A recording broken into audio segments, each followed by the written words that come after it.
ETF index mutual funds నేర్చుకుని stock మార్కెట్లో రాణించాలనుకుంటున్నారా? వెంటనే ఈ నెంబర్కి కాల్ చేయండి. నమస్తే, వెల్కమ్ టు సుమన్ టీవీ. నేను పద్మిని. ప్రస్తుతంతో పాటు ప్రముఖ ఆధ్యాత్మికవేత్త, సూర్య ఉపాసకులు, sun spiritual society founder Vikramaditya garu మనతో పాటు ఉన్నారు. మాట్లాడదాం. సార్ నమస్తే. సార్ సూర్యోస్మి తల్లి. సార్, బాడీ పార్ట్లో ఒక పార్ట్లో గనక కొవ్వు పేరుకుంది అంటే చాలా అసహ్యకరంగా మొత్తం మా శరీరం అంతా కనిపిస్తుంది. అదే పొట్ట. ఈ ఎక్స్ప్రెషన్ చూసారా? పొట్ట డెఫినెట్లీ అది అసహ్యకరం కాదు, అది ఇంకా చాలా ఇబ్బంది పెట్టేటటువంటి పరిస్థితి కూడా ఉంటుంది. శరీరాన్ని పడగొడుతుంది కూడా కొన్ని సందర్భాల్లో. పొట్ట చాలా అంటే ఏదో నవ్వుకోవడానికి బాగుంటుందేమో కానీ అది ప్రాణాంతకం కూడా అయ్యే పరిస్థితి ఉంటుంది అని చెప్తూ ఉంటారు కదా. మరి పొట్టను తగ్గించుకోవటం ఎట్లా? పొట్టను అంటే అదేమో వచ్చేయడం ఈజీగా వచ్చేస్తుంది, పోవడం మాత్రం చాలా ప్రేమ, మమ్మల్ని వదిలిపోదు. ఏం చేయాలి అసలు ఈ పొట్ట అనే పెను ప్రమాదం నుంచి బయటపడాలంటే? పొట్ట సకల రోగాల పుట్ట అది అంటారు. సమస్తం పుట్టలోనే ఉన్నాయి. ఆ పుట్టను సరిగ్గా కాపాడుకోకపోతే అందులో ఎలుకలు కాపురం చేస్తాయి, ఏలిక పాములు కాపురం చేస్తాయి, మన జీవితాన్ని నాశనం చేస్తాయి. ఊరికే ఏది పెట్టమ్మా, పెద్దలు మాట మాట్లాడారంటే దానికి తగ్గట్టుగా పెడతారు. అందుకని నువ్వు ఏవి తింటున్నావో గమనించి తిను. మీకు అదేదో సినిమాలో బ్రహ్మానందం గారికి ఆ వెధవ పొట్టేసుకుని వాడి మొహానికి ప్రేమ ఒకటి, ఏడ్చాడు వెధవ. ఆ వెధవ పొట్టేసుకొని వాడి మొహానికి ప్రేమ ఒకటా? తప్పాల మొహం వాడు. అదేనా? కాదమ్మా, అదుర్సులో అనుకుంటా వాడికి భోజనం పెట్టి పొట్ట కడుపు నిండా తిండి పెట్టేస్తారు. బ్రాహ్మణ్ అదుర్సు కాదు ఇది, మన రామ్ చరణ్ తేజ్ గారిది. అవును, అక్కడ కడుపు నిండా పెట్టేస్తే బిర్యానీ తినిపించేస్తారు, పొట్ట ఉబ్బిపోతుంది. ఫుడ్ ఎలా తిన్నావయ్యా?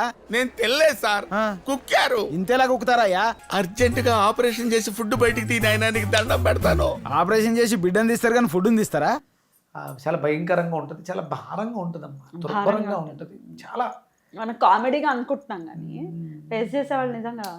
నాకు అంటే ఎక్కడికైనా వెళ్ళి మనం ఒక 2-3 రోజులు జర్నీ చేసి వస్తే కొంచెం అన్కంఫర్ట్, నా నడకలు, నా దైనందిన జీవితంలో నేను చేసే సూర్య నమస్కారాలు కానీ, నా వాకింగ్ కానీ ఇబ్బంది అనిపిస్తుంది. కబుక్కుని ఏదైనా రోడ్డు దాటేటప్పుడు మనం చాలా షార్ప్గా ఉండాలి కూడా. ఎప్పుడైతే పొట్ట అనేది అనేవేన్గా ఉందో బ్రెయిన్ షార్ప్నెస్ తగ్గిపోతుంది. ఓకే, మన ఫస్ట్ మెథడ్ ఇదే, ఒరిజినల్గా ఇది అనుకుంటాం కానీ మన ఫస్ట్ బ్రెయిన్ ఇది. దీన్ని చాలా బాగా కాపాడుకోవడం అనేది చాలా అవసరం ఇప్పుడున్నటువంటి రోజులు. చూడండి, పిల్లలు చాలా సఫర్ అయిపోతున్నారు. చిన్న పిల్లల్లో కూడా ఉంది ఇది సమస్య. చాలా సఫర్ అయిపోతున్నారు. అంటే మనం చూపించేటువంటి ప్రేమ, గారాబం ఇవన్నీ వాళ్ళ జీవితాలని నాశనం చేసేస్తాయి. పూర్వం ఒక స్టేజ్ వచ్చేంత వరకు కేవలం తల్లిపాలు, ఆ తర్వాత ఏదో పోతపాలు, చాలా తేలికపాటి జీర్ణం అయ్యేటువంటి ఆహారం. ఇప్పుడు లేసులు, ఇంకా ఆల్ జంక్ ఫుడ్ సర్వనాశనం. చిన్న వయసుల్లోనే పెద్ద రోగాలు, అంతుబట్టని రోగాలు. దీనికి కారణం ఏంటంటే మన ఆహార వ్యవస్థ, విపరీతంగా కాలుష్యం, ఇవన్నీ ప్రతిదీ ఒకటొకటి ఇంటర్లింక్. అందుకని ఇప్పుడు అంటే ఇది వరకు ఒక 2026 ఒక 6-7 ఏళ్ల క్రితం విక్రమాదిత్య జర్నీస్కి ఇప్పుడున్నటువంటి విక్రమాదిత్య జర్నీస్కి చాలా వ్యత్యాసం.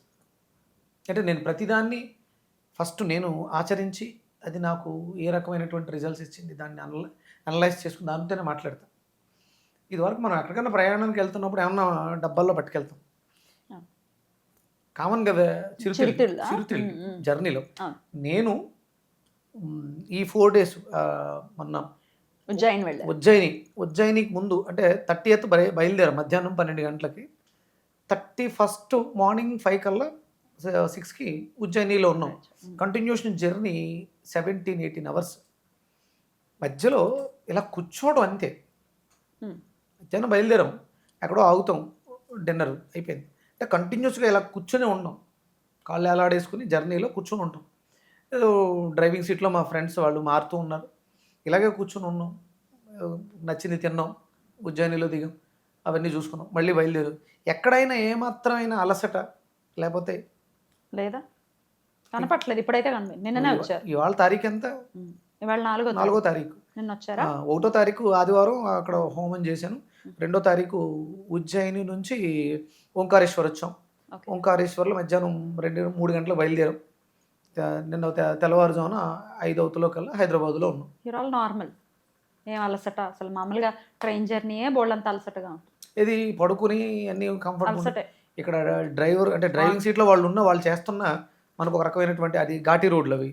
ఎంతసేపు జర్నీలో ఎక్కడ బాడీలో ఎలాంటి అలసట్లేదు. ఎందువల్ల లేదు? ఎందుకు అంటే ఫోకస్ అంతా కూడా నేను వెళ్ళే దాంట్లో గోరుచిక్కుళ్ళు, నిమ్మకాయ ముక్కలు, బెండకాయలు, దొండకాయ ముక్కలు ఇవే పట్టుకెళ్ళింది స్నాక్స్ కింద. ఇవేనా చిరుతిళ్ళు? చిరుతిళ్ళు అవే.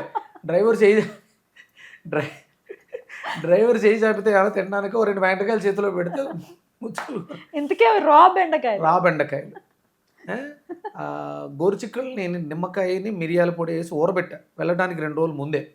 దాన్ని ఓపెన్ చేసి అది చేతిలో పెడితే అంటే నిద్రలేమితనం. డ్రైవింగ్ చేసే వాళ్ళు చాలా అలర్ట్గా ఉండాలి, బ్రెయిన్ షార్ప్గా ఉండాలి. ఇలా చాలా బాగుంటాయమ్మా. అంటే ఇప్పుడు మీరు నేను ఏదో గొప్పగా తింటున్నాను అని కాదు, కానీ చాలా బాగుంటాయి. ఫర్మెంటేషన్ చేసినటువంటి వంకాయ ముక్కలు, నిమ్మకాయ పిండేసి ఉప్పు మిరియాలు పెడితే బాగుంటాయి అవి. అవి తింటూ జర్నీ ఎక్కడ వాటర్ పొల్యూషన్ ఏమి హైజీనిక్గా లేవు. ఏ హోటల్లో పడితే ఆ హోటల్లో తిన్నాను. ఆ హోటల్లో వాళ్ళు ఇచ్చిన మంచినీళ్ళు, అక్కడ ఉన్నటువంటి ఫుడ్ అవి తిన్నాం. సాయంత్రం పడుకునేటప్పుడు గొంతు మారిపోవడాలు. ఇగో నేను మాట్లాడుతున్నారు కదా, అంటే జలుబు చేయటాలు. నార్త్ సైడ్ కి వెళ్ళిపోతే అక్కడున్న ఇది వేరు, అట్మాస్ఫియర్ విపరీతమైనటువంటి చలి, వెదర్ వేరు. -16 కాదు 15 అంట. 15 Minus మైనస్ కాదు, 15 డిగ్రీస్. 15 degrees. ఎంత చల్లగా ఉందంటే అసలు కాలు కింద పెట్టలేనంత చలి ఉంది. క్షిప్రా నదిలో ఉదయం స్నానం ఆ చల్లనీళ్ళలోనే, నర్మదా నదిలో ఉదయం చల్లనీటిలోనే స్నానం. ఎక్కడ జలుబా? ఇవన్నీ ఈ వెజిటబుల్ థెరపీనే మిమ్మల్ని ఎలా అంటే విజయ పదంలో నడిపిస్తుంది ఆరోగ్యపరంగా? 100%. అందుకనే దానికి నేను పేరు పెట్టింది Leo diet, living energetic organ diet. అంత జర్నీలో అంత మెలకుగా ఉండి గట్టిగా జర్నీలో కూర్చొని పడుకుని ఉంటే 2-3 గంటలు నిద్రపోతాం. మిగతా జర్నీ అంతా వాళ్ళతో మాట్లాడుతూ ఉండబోతే కంటిన్యూస్, ఎక్కడ బ్రేక్ ఇచ్చి నిద్రపోవడం కాదు. షిఫ్ట్ అయ్యేవారు, మారుతూ ఉండేవారు. అది but this is just a part. ఇది మీ లైఫ్లో మీరు చూస్తున్నటువంటి ఒక బ్యూటిఫుల్ ఇది. అయితే ఈ పొట్ట అనే దానికైతే మరి మీరు ఎట్లా సజెస్ట్ చేస్తారు? మీకు కాల్స్ వస్తూ ఉంటాయి ఊళ్ళంతమంది మీ ఫాలోవర్స్. పొట్టతో బాధపడని వాళ్ళు అంటే ఎవరు లేరు, మ్యాక్సిమం ఉన్నారు. అది రకరకాలు డ్రింక్ హ్యాబిట్తో పొట్ట రావటం ఒకటి, ఊబకాయంతో పొట్ట రావటం ఒకటి, ఆడవాళ్ళకి సిజేరియన్ తర్వాత ఒక పౌచ్ ఉండిపోవటం ఒకటి, ఇట్లాంటివి రకరకాలు ఉన్నాయి సార్. దీన్ని ఎట్లా అడ్రస్ చేయాలి? అదేనా మామయ్య, వీటిలన్నిటికీ రీజన్ ఒక్కటే. ఆల్కహాలిక్ ఉన్నవాడు ఏం చేస్తాడు, ఆల్కహాల్ హై అసిడిక్ నేచర్లోకి తీసుకెళ్ళిపోయి క్రేవింగ్స్ ఎక్కువ ఉండి అక్కడ పెట్టినటువంటి స్టఫ్ తినేటివే. ఇక్కడ డ్రింక్తో పాటు స్నాక్స్, ఇంటికి వెళ్ళిన తర్వాత ఆఫ్టర్ ఫుడ్ ఇవన్నీ కూడా హెవీ అయిపోయి ఇండైజెషన్. నువ్వు వేసిన దాన్ని డైజెస్ట్ చేసుకునే సిస్టమ్ పోయింది. నువ్వు ఎంత వేస్తే అంత నీకు ఊబకాయం కింద మిగిలిపోతుంది. అందుకని అసలు మనకి ఉదయం ఉన్నది బ్రేక్ఫాస్ట్ మనది కాదు, అసలు మనది ఫలాహారము. ఫలహారం అంటే మనం టిఫిన్లు అనుకుంటాం, టిఫిన్ కొంచెం ఫలహారం చేస్తారా అంటాం కదా ఏమైనా అతిథి వస్తే. ఫలహారం అంటే పళ్ళు ఫలాలు, అది ఫలహారం. అది ఒక 2 ఇడ్లీ, ఒక దోశ, ఒక వడ కాదు, అది ఆహారమే. అది ఆహారమే. నాది అదే, పొద్దుటే లేచిన వెంటనే ఏదో కొంచెం వేడి నీళ్ళు, తేనె, నిమ్మకాయ తాగేసి వాకింగ్కి వెళ్ళిపోతాను. వచ్చిన వెంటనే పొట్లకాయో, వంకాయో, దొండకాయో, బీరకాయో ఏదో ఒక జ్యూస్ 2-3 గ్లాసులు. సంధ్యావందనం నడుస్తూ ఉంటుంది. సంధ్యావందనానికి మధ్యలో గ్యాప్లో హోమానికి, నిత్యాగ్నిహోత్రానికి, సంధ్యావందనానికి మధ్యలో ఒక 2 గ్లాసులు జ్యూస్ ఉంటుంది, వెజిటేబుల్ జ్యూస్. దాని తర్వాత ఏదైనా ఒక ఫ్రూట్, అయిపోయింది హ్యాపీగా. అద్భుతమైనటువంటి జీవితం. ఎట్లా మార్చుకోవాలి ఒకసారి, ఏం చేయాలి చెప్పండి? మరి స్టబాన్గా ఉన్నటువంటి పొట్ట కొంచెం తగ్గాలి అని అనుకుంటే ఇప్పుడు ఉన్నటువంటి పరిస్థితులలో ఎక్సోక్రైన్ గ్లాండ్ సిస్టమ్ పనిచేయట్లేదు జనాలు ఎవరికి. శ్వాసరస వ్యవస్థ పనిచేయట్లేదు అందరికి, 99% అందరికీ పనిచేయట్లేదు. దానివల్లే విపరీతమైనటువంటి దగ్గులు, జలుబులు, ఇండైజేషన్, గ్యాస్ట్రిక్, అల్సర్స్, చెప్పలేనని పేర్లు వస్తున్నాయి.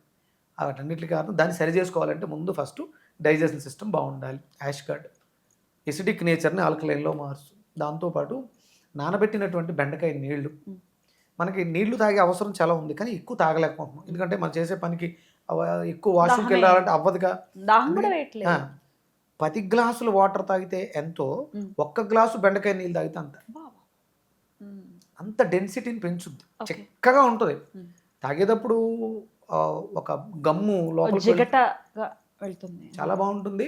ప్లస్ అద్భుతం అనమాట. రీసెంట్గా పెల్విక్ జంక్షన్ ఓపెన్ అయిపోయి యూరిన్ దాంట్లోంచి పాపం లేడీ ఆవిడ అదే మలద్వారంలోంచి రావాల్సిన వేస్ట్ మెటీరియల్ యూరిన్ ట్రాక్లోంచి వస్తుంది.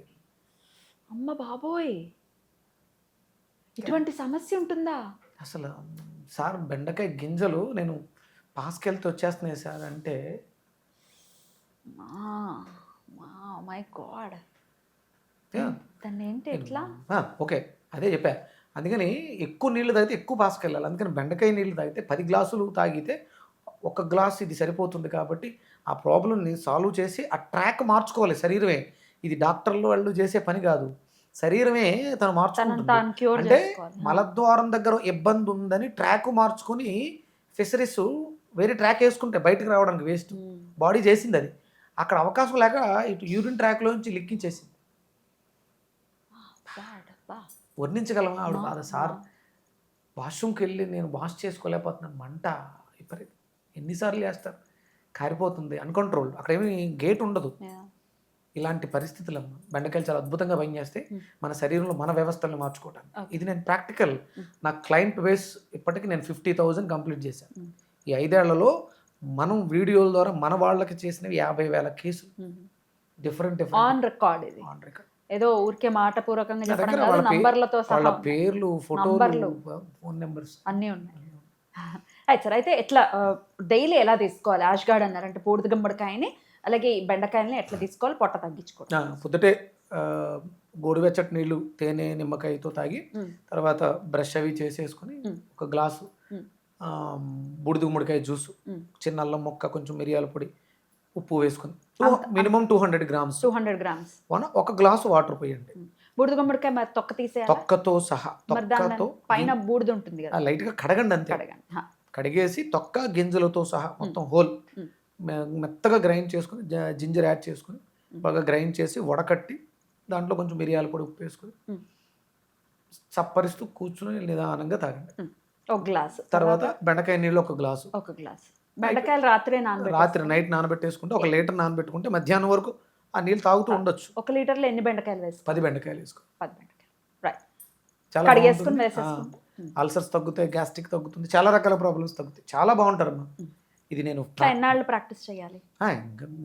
ఇది ఇప్పుడు ఇది మనకి మేలు చేస్తుంది, బాగా హెవీగా ఉంది అంటే బూడిద గుమ్మడికాయ కంటిన్యూ చేయడానికి మనకి 2-3 నెలలు సరిపోతుంది. బెండకాయ నీళ్లు మనం రెగ్యులర్గా కూడా డైలీ వాటర్ అవసరం.